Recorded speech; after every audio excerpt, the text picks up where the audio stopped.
મકાજી એક પર કાલાવડ તાલુકો જામનગર જિલ્લો અમે ત્યાંથી ફૂલ પધરાવા અહીંયા આવ્યા છીએ તર્પણ કરવા પણ આ તર્પણ કર્યા જેવું પાણી નથી દેખાતું આમાં તો ગુંડમાં પાણી ગંદકી છે અને આ પાણીથી અમે જરાક નારાજ છીએ તો આ સરકારને આ વિનંતી છે ભાજપ સરકારને કે આ કાંઈક ગુણનું સારું કરે અમારી આટલી વિનંતી છે આ સરકારને તો કાંઈક વિચારે અમે ઘણા માણસો 100 માણસ આવ્યું છે પણ આ 100 માણસ અડધું માણસ એમ કે કેમ ના આવું અડધું માનગત કરે અડધું નથી માનગત કરતું એટલે આ ભાજપ સરકારને મોદી સરકારને અમારી વિનંતી છે કે આ પાણીની કાંઈક વ્યવસ્થા કરો બારા બાપ તો સારું. ભવનાથ ક્ષેત્રમાં આવેલ પવિત્ર જે તીર્થસ્થાન આ દામોદર કુંડ છે. અહીંયા નરસિંહ મહેતા રોજ સવારે નાહવા આવતા. ભગવાન શ્રી કૃષ્ણ અહીં ઘણી વખત પધાર્યા છે. મહાપ્રભુજીની બેઠક છે.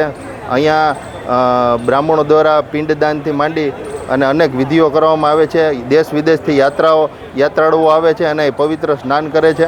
પરંતુ જે ભાજપના શાસકો છે ત્યાં કરોડો રૂપિયા અગાઉ પણ 8 કરોડ રૂપિયાની માતબર રકમ વાપરી હતી અને પ્રશાસનને પ્રવાસન વિભાગે આના માટે સ્વચ્છતા રાખવા માટે કરોડો રૂપિયાની ગ્રાન્ટ ફાળવણી કરી છે. માણસો આપ્યા છે. તો આ તમામ જણા અહીંયા જે લોકો છે એ શું કરે છે? અહીં સફાઈ તો થતી નથી.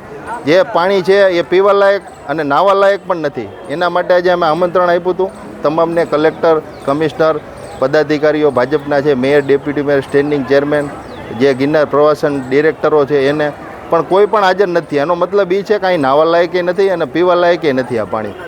તો ચરણામૃત લેતા હોય છે યાત્રિકો, શ્રદ્ધાળુઓ. તો તમે લ્યો ભાઈ એટલે ખબર પડે કે તમે કેવી હાલત કરી છે દામોદર કુંડની. અહીંયા ફિલ્ટર પ્લાન્ટ પણ મૂકવામાં આવેલા હતા અગાઉ. એ પણ એજન્સીએ પોતાના ખર્ચે મૂક્યા હતા. એ પણ નથી. અહીંયા 8 કરોડ રૂપિયાના ખર્ચે સુવિધાઓ ઊભી કરી હતી. એ પણ અત્યારે આપણે જોઈએ કે કેવી હાલત થઈ ગઈ છે. એટલે આ જે ગટર જે છે એ ડાયવર્ટ કરવાની વર્ષોથી વાતું થાય એ પણ નથી કરેલી. કલ્પેશ ટોલિયા, સેક્રેટરી સુપ્રિન્ટેન્ડન્ટ, જૂનાગઢ મહાનગરપાલિકા. આજે દામોદરકુંડની સફાઈ છે એ ગાંધીનગરથી પવિત્ર યાત્રા વિકાસ બોર્ડ દ્વારા સંચાલિત સફાઈ કરવામાં આવે છે અને એનું પેમેન્ટ એ પણ કરે છે. અમે માત્ર વાર તહેવાર, શ્રાવણ મહિનો, શિવરાત્રિ, પરિક્રમા એમાં એક્સ્ટ્રા એડિશનલ માણસો મૂકીએ છીએ અને સફાઈ કરીએ છીએ. ખાસ કરીને જે આજ કોંગ્રેસે વિરોધ કર્યો છે, અતિ જે કચરાનો ગંધ છે અહીંયા ફેલાયો છે, શું કહેશો?